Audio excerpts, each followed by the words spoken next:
جواب طلبی کرنے کی کوشش کر رہا ہے۔ شہباز شریف صاحب نے اپنا وہی پرانا فارمولا اپنایا کہ خبر کے آتے ہی سب سے پہلے جو ایک سرکاری افسر ہے اس کو گھر بھیج دو،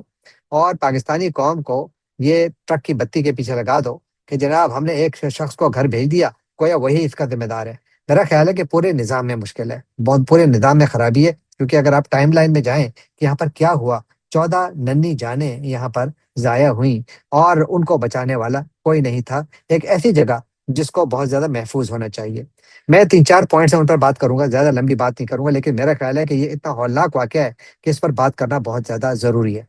دیکھیے جو کہا جا رہا ہے، وہ کہتے ہیں جی کہ الیکٹریکل سرکٹ جو تھا اس میں شارٹ سرکٹنگ ہوئی ہے، اسپیشلی جو اے سی یونٹ ہے اس کے اندر کوئی ایکسپلوژن ہوا، اور اس کے بعد پھر یہ کوئی واقعہ ہوا صبح 6:38 اور 6:45 کے درمیان۔ اور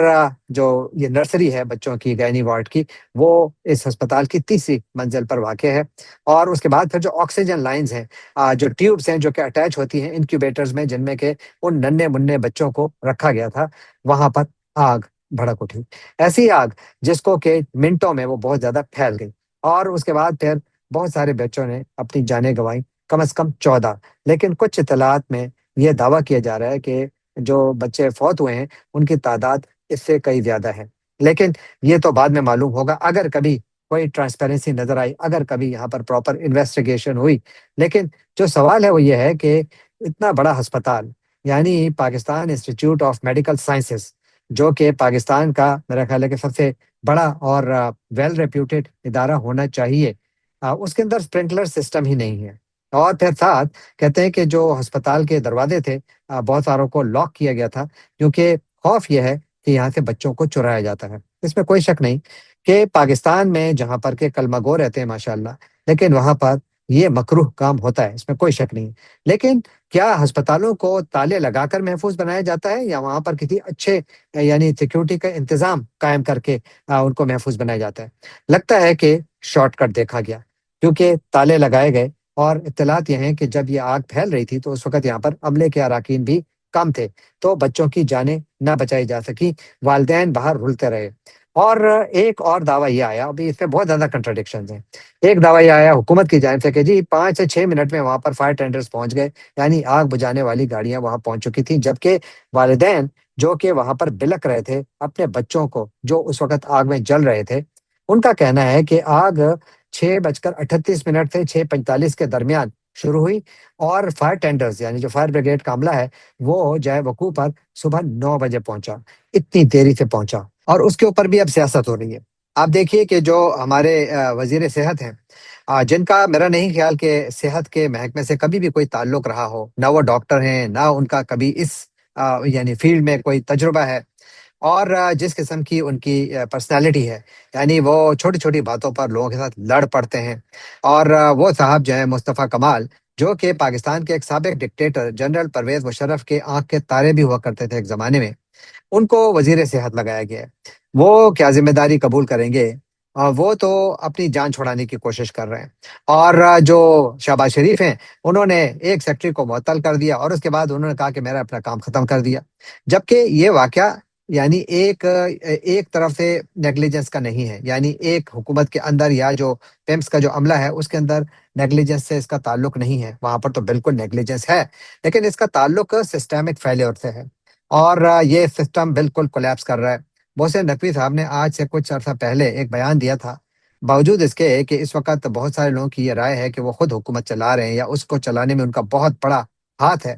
وہ خود کہتے ہیں کہ یہ سسٹم کولیپس ہو رہا ہے۔ میرا خیال یہ ہے کہ پیمس میں آج جو کچھ ہوا، اس نے یہ ثابت کیا کہ واقعی یہ سسٹم کولیپس ہو نہیں رہا، یہ کولیپس ہو چکا ہے۔ اور کیونکہ یہاں پر کوئی پوچھنے والا نہیں ہے، یعنی اس حکومت میں جتنے بھی لوگ اس وقت بیٹھے ہیں وہ بنیادی طور پر الیکٹڈ ریپرزینٹیٹیوز نہیں ہے، لہذا وہ اپنے آپ کو سمجھتے نہیں ہے کہ وہ کسی کے لیے جواب دہ بھی ہیں، تو جواب دہی ہے ہی نہیں، اکاؤنٹیبلٹی کہاں سے آئے گی؟ اور پھر دوسرا یہ ہے کہ یہ واقعہ پہلی مرتبہ نہیں ہوا، یعنی آپ دیکھیے کہ جون 2024 میں ساہیوال ٹیچنگ ہاسپٹل میں بھی بالکل ایسا ہی واقعہ ہوا تھا، وہاں پر بھی آگ لگی تھی، 11 بچے وہاں پر بھی جاں بحق ہوئے تھے، اور اس وقت بھی اس کے بعد یعنی چاہیے تو یہ کہ پورے پاکستان کے ہسپتالوں میں کم از کم جو ایمرجنسی کے وارڈز ہیں وہاں پر پراپر اسپرنکلر سسٹمز کو لگایا جاتا، اور جو سیکیورٹی کے پروٹوکولز ہیں ان کو بہتر بنایا جا سکتا تھا، لیکن چونکہ ان ایفیشنسی ہر جگہ نظر آ رہی ہے، کاہلی ہر جگہ نظر آ رہی ہے، اور ایسے لوگوں کو بڑے عہدوں پر بٹھایا گیا ہے جو اس کے اہل نہیں ہیں۔ لہذا جب حکومتیں نااہل چلاتے ہیں تو ادارے بھی نااہل ہی چلاتے ہیں، اور جب نااہلوں کے ہاتھوں میں اختیار اور اقتدار آتا ہے تو پھر پاکستان میں وہی کچھ ہوتا ہے جو کہ ہمیں ٹیمز میں نظر آ رہا ہے، جو کہ ہمیں بلوچستان کے صحراؤں اور خیبر پختونخوا کے پہاڑوں میں نظر آ رہا ہے، جو کہ ہمیں آزاد کشمیر میں نظر آ رہا ہے، جہاں پر کہ آج بھی ایک بہت بڑا دھرنا جاری ہے، جہاں پر کہ آج بھی لوگ سراپا احتجاج ہیں، لیکن ریاست سوئی ہوئی ہے۔ ریاست دنیا میں امن لانے کے لیے تو بڑا تردد کر رہی ہے، بڑی کوششیں کر رہی ہے، لیکن اپنے ہاں معاملات کو ٹھیک کرنے پر وہ اس کی پرائیورٹی نہیں ہے، لگتا ہے کہ وہ اس کے بارے میں سوچ بھی نہیں رہے، تو بہت افسوسناک واقعہ ہے۔ اور آئی ایم ناٹ شیور کہ اس کے اوپر پاکستان میں کچھ ہوگا، کیونکہ آج تک تو کبھی نہیں ہوا۔ کیا اس مرتبہ ہوگا؟ میرا نہیں خیال۔ اب چلتے ہیں اگلے موضوع کی جانب، اور وہ نیپال سے ہے۔ آج نیپال میں جو کچھ دیکھا گیا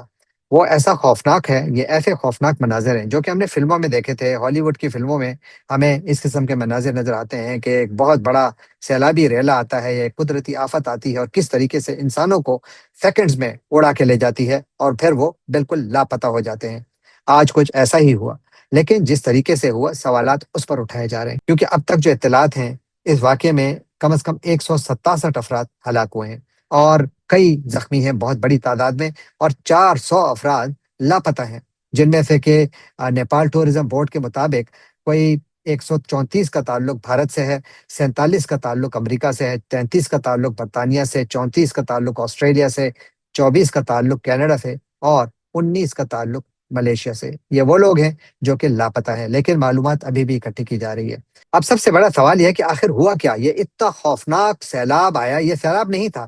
یہ بنیادی طور پر مٹی، پتھر، برف اور پانی کی ایک دیوار تھی،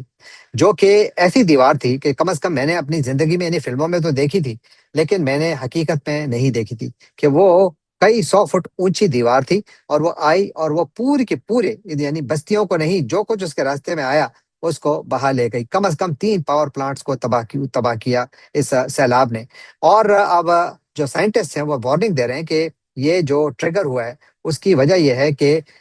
جو ہمالیاز ہیں اس خطے میں، یہاں پر گلیشیئر کا ایک بہت بڑا ٹکڑا، تقریباً آدھا میل چوڑا ٹکڑا تھا، جو کہ ٹوٹا۔ کہاں ٹوٹا؟ 17,000 فٹ کی بلندی پر ٹوٹا ہے۔ بالکل آپ سمجھیں کہ جو ہمارے ناردرن ایریاز میں کسی بھی پہاڑ پر آپ جائیں اور آپ دیکھیں دور سے تو آپ کو وہاں پر برف نظر آتی ہے، تو ان کا ایک اتنا بڑا ٹکڑا جو کہ آدھا میل لمبا ہو اور چوڑا ہو، وہ نیچے آئے تو اس کا کیا امپیکٹ ہوگا؟ اطلاعات یہ ہیں کہ یہ ہزاروں فٹ نیچے آیا، 17,000 فٹ کی بلندی سے نیچے آیا، اور جب یہ زمین میں وادی میں ٹکرایا، نیچے جو وادی تھی، تو وہاں پر اتنی اس کی شدت تھی کہ 5.2 کا زلزلہ آیا وہاں پر، یعنی زمین کو اس نے ہلا دیا۔ اور پھر اس کے بعد جو برف تھی، چٹانیں تھیں، پانی تھا، یہ سب مل کر ایک سیلاب کی شکل میں وادی میں نیچے اترے، اور اس کے راستے میں جو کچھ آیا اس کو یہ بہا لے گئے۔ بستیاں کی بستیاں اجڑ گئیں، پل ٹوٹ گئے، جو بجلی گھر تھے وہ تباہ ہو گئے، اسکول اور دوسرے منصوبے جو تھے وہ پانی میں بہہ گئے، اور بہت سارے لوگ ابھی بھی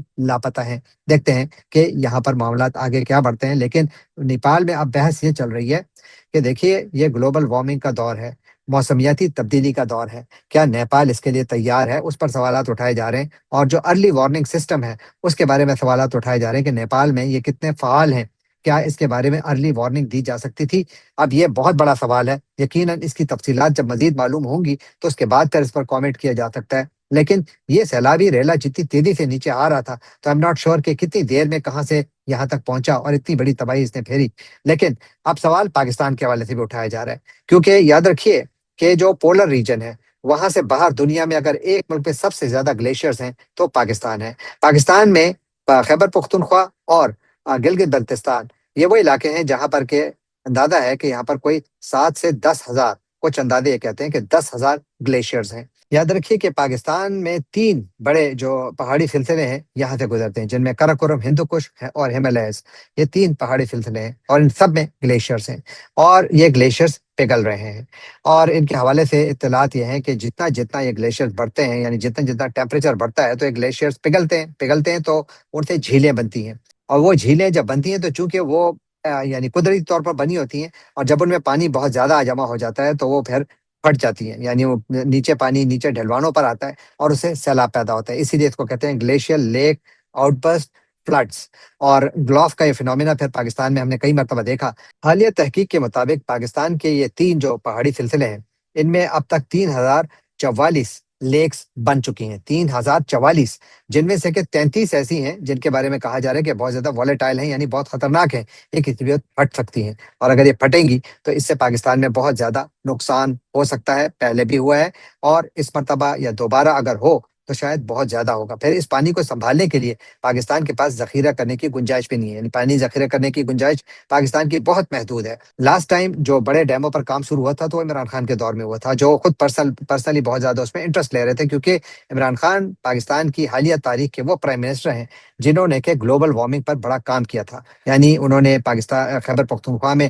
بلین ٹری سونامی شروع کی، پاکستان میں اس کا بڑا مذاق بھی اڑایا گیا، لیکن میرا خیال یہ ہے کہ یہ ایک بہت سینسیبل منصوبہ تھا۔ اس کے نتائج چاہے بہت زیادہ بہتر نہ بھی ہوں، لیکن یہ پہلے سے زیادہ اس نے معاملات کو کم از کم ان علاقوں میں بہتر کیا ہے جہاں پر کہ فارسٹ کٹنگ بہت زیادہ تھی۔ تو پاکستان ان فلڈس کے لیے کتنا تیار ہے؟ میرا خیال ہے کچھ زیادہ تیار نہیں ہے، لیکن پاکستان میں ایک کام اچھا ہو رہا ہے، وہ یہ کہ پاکستان نے ارلی وارننگ سسٹم پر کام شروع کیا ہوا ہے، اور گلوف 2 کے نام سے ایک پروجیکٹ پاکستان نے شروع کیا خیبر پختونخوا اور گلگت بلتستان میں۔ $37 ملین کا یہ پروجیکٹ ہے، جس کے تحت گلگت بلتستان اور خیبر پختونخوا کی کوئی 24 ویلیز میں ارلی وارننگ سسٹمز لگائے جا رہے ہیں، تاکہ اگر کہیں پر یہ گلوف کا فینومینا ہوتا ہے، یعنی کوئی فلڈ آتے ہیں، تو اس کے حوالے سے نیچے کی جو آبادیاں ہیں ان کو مطلع کیا جا سکے، تاکہ وہ اپنے آپ کو محفوظ کر سکیں۔ تو پاکستان میں یہ ایک اچھا منصوبہ ہے، کیونکہ آپ دیکھیے 18 ویلیز جو ہیں وہ گلگت بلتستان میں ایسی آئیڈینٹیفائی کی گئی ہیں جہاں پر کہ فلڈس آ سکتے ہیں اور آ چکے ہیں، اور وہاں پر اب یہ سسٹم لگائے جا رہے ہیں، اور اسی طرح خیبر پختونخوا کی 6 ویلیز میں یہ ارلی وارننگ سسٹم لگائے جا رہے ہیں۔ تو پاکستان یہ تو کر رہا ہے، اور لیکن کیا یہ کافی ہے؟ میرا نہیں خیال۔ پاکستان کو اس سے بہت زیادہ کرنے کی ضرورت ہے، کیونکہ جیسے میں نے عرض کیا 3044 لیکس بہت زیادہ ہوتی ہیں، ان میں چھوٹی لیکس بھی ہیں، ان میں بڑی لیکس بھی ہیں، ان میں بہت بڑی لیکس بھی ہیں، اور اسی لیے جس طرح آپ دیکھیے یہ عطاباد لیک جو ہے یہ بھی بیسیکلی ایک گلوف ہی کا نتیجہ ہے، اور لیکن یہاں پر یہ جو بند خود بنا ہے قدرتی طور پر، یہ ایک پہاڑ کھڑا ہو گیا ہے، لیکن کیا یہ مضبوط ہے، مستحکم ہے، کیا اس کو مضبوط بنایا گیا ہے؟ کسی کو نہیں معلوم۔ لیکن اگر خدا نہ کرے یہ سیزمولوجیکلی کافی ایکٹیو ریجن ہے، یہاں پر اگر کوئی زلزلہ آتا ہے پھر کیا ہوگا؟ اگر یہ ٹوٹتا ہے پھر کیا ہوگا؟ کیا پاکستان اس کے لیے تیار ہے؟ میرا خیال ہے کہ پاکستان شاید اس کے لیے اس پر توجہ دینے کی ضرورت ہے، اور سب سے بڑھ کر بات یہ پاکستان کو اپنے ہائیڈرولک انفراسٹرکچر کو ماڈرنائز کرنا ہوگا، اس کو کلائمیٹ ریزیلینٹ بنانا ہوگا، پاکستان کو نئے چھوٹے اور بڑے ڈیمز فوری طور پر بنانے ہوں گے۔ 2 بڑے ڈیمز پر تو کام ہو رہا ہے، لیکن کیا یہ کافی ہے؟ بالکل کافی نہیں ہے، کیونکہ پاکستان جس میں نے عرض کیا کہ 3 بڑے پہاڑی سلسلوں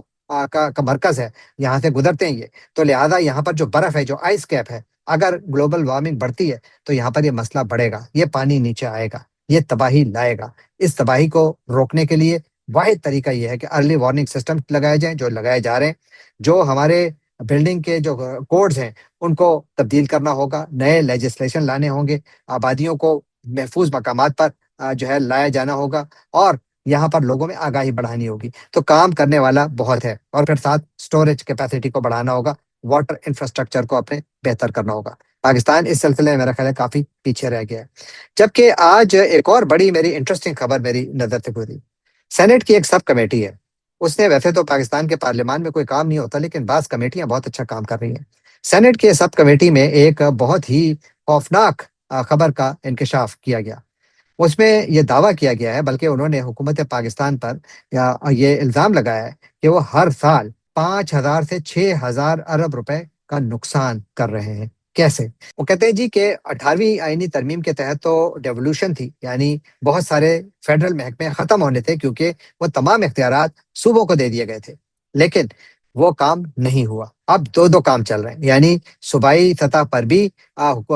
منسٹریز ہیں اور وفاقی سطح پر بھی ہیں۔ تو اس سب کمیٹی نے کوئی 25 منسٹریز اور اداروں کو آئیڈینٹیفائی کیے، جن کے بارے میں اس کا کہنا ہے کہ ان کی باقاعدہ اسکروٹینی ہونی چاہیے، اور یہ دیکھا جانا چاہیے کہ یہ کیوں ابھی موجود ہیں، جب کہ یہ تمام اختیارات صوبوں کو منتقل کیے جانے چاہیے تھے۔ کس حد تک کیے گئے ہیں؟ کافی حد تک کیے گئے ہیں، لیکن کئی جگہوں پر نہیں کیے گئے، تو لہٰذا خرچہ یہاں پر بھی بڑھ رہا ہے، نوکر شاہی اور بہت بڑے سسٹمز آج بھی یہاں پر چل رہے ہیں، لیکن ان کا کام کچھ ہے نہیں۔ کیونکہ اصل کام تو اب صوبے کر رہے ہیں، صوبوں کو اختیارات دے دیے گئے۔ اس سب کمیٹی کے مطابق جن 25 محکموں اور وفاقی اداروں کو ختم کرنے کی ضرورت ہے یا ان کی اسکروٹنی کرنے کی ضرورت ہے، ان میں محکمہ health, education, national food security, climate change and housing, petroleum and planning, railways, وابڈا وغیرہ شامل ہیں۔ وہ کہتے ہیں کہ ان کو ختم کرنے کی ضرورت ہے یا ان پر کم از کم سوچا جانا چاہیے تاکہ ان کے بجٹس کم ہو۔ پاکستان ان پر 6,000 ارب روپے ہر سال استعمال کر رہا ہے جن کی ضرورت نہیں ہے۔ اور اب آپ ایک منٹ کے لیے سوچئے کہ کتنا بڑا نقصان ہے، کیونکہ ظاہر ہے کہ اس کی مزید تحقیق کرنے کی ضرورت ہے کہ یہ نمبرز کتنے حقیقی ہیں،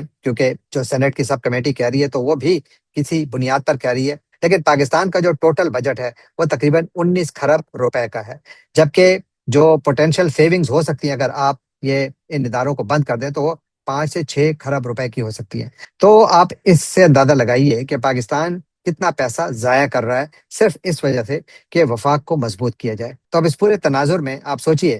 کہ پاکستان نئے صوبے بنانے کا پروگرام بنا رہا ہے، اور اگر یہ نئے صوبے بھی بنائیں گے اور یہ ساتھ جو ہمارے وفاقی عیاشی میں کہوں گا کہ اتنے سارے محکمے رکھے گئے ہیں جن کی فی الحال ضرورت نہیں ہے، اگر آپ نے واقعی 18ویں آئینی ترمیم پر مکمل عمل کرنا ہے تو اگر آپ ان کو بھی رکھیں گے اور نئے صوبے بھی بنائیں گے تو مجھے بتائیے کہ بجٹ کا کیا بنے گا؟ یعنی کہ کبھی کسی نے اس پر سوچا ہے کہ بجٹ کا کیا بنے گا؟ بجٹ کا خسارہ بڑھے گا یا کم ہوگا؟ یہ بہت بڑا سوال ہے، اور اس کے اوپر یقیناً مزید تحقیق کی ضرورت ہے۔ لیکن میرا خیال یہ ہے کہ سینٹ کی سب کمیٹی کو میں بہت اپریشیٹ کرتا ہوں کہ انہوں نے ایک بہت ہی اہم نقطے کی طرف اشارہ کیا ہے اور بہت اچھا کام کیا ہے۔ آئی وش کہ پاکستانی میڈیا اس کو زیادہ رپورٹ کرے، آئی وش کہ اس کے اوپر زیادہ بات ہو کہ کیوں ہم نے 18ویں آئینی ترمیم تو پاس کر دی، منظور کر لی، لیکن اس پر آج تک عمل درآمد کیوں نہیں ہو پایا؟ کیا وجہ ہے؟ اور یہی وہ سوال ہے جو کہ شاید پاکستان کو نئے صوبوں یا زیادہ مضبوط مرکز کی طرف لے جا رہا ہے، اور اس سے پاکستان کو فائدہ ہوگا یا نقصان؟ یہ سوال میں آپ کے لیے چھوڑے جاتا ہوں، کامنٹس میں ضرور لکھیے گا۔ اور آخر میں چھوٹی سی خبر، اور وہ ایران سے متعلق ہے۔ ایران نے پاکستانی آموں پر بین لگا دیا ہے۔ وہ کہتے ہیں جی کہ پاکستان کی ٹائم سے جو آم آئے تھے وہ کنٹامینیٹڈ تھے، ان کے اندر بیماری تھی، کیڑے تھے، اور اس لیے ہم نے ان کو یعنی ان پر بین لگا دیا ہے۔ پاکستان کے لیے میرا خیال ہے کہ یہ یعنی بزنس وائز بھی اچھی خبر نہیں ہے، لیکن میرا خیال ہے اس سے زیادہ بڑی خبر ریپوٹیشن کی ہے۔ یعنی پاکستان دنیا کے سب سے بڑے آم جو مینگو ایکسپورٹرز میں اس کا شمار ہوتا ہے، تو اگر پاکستانی آموں پر ایک ملک بین لگاتا ہے تو میرا خیال ہے کہ پاکستانی حکومت کو اس پر توجہ دینے کی ضرورت ہے، کیونکہ پہلے ہی پاکستان کی ایکسپورٹس کا بیڑا غرق ہے، اور اس دوران میں اگر پاکستان کے آم اس طریقے سے بھیجے جا رہے ہیں کہ جن میں کیڑے لگے ہوئے ہیں، اس کا مطلب کیا ہے؟ اگین بیڈ گورننس، کوئی ادارے کام نہیں کر رہے۔ وجہ کیا ہے؟ اگین کیونکہ ایسے لوگ ہم پر مسلط ہیں جو کہ اپنے آپ کو عوام کو جواب دہ نہیں سمجھتے،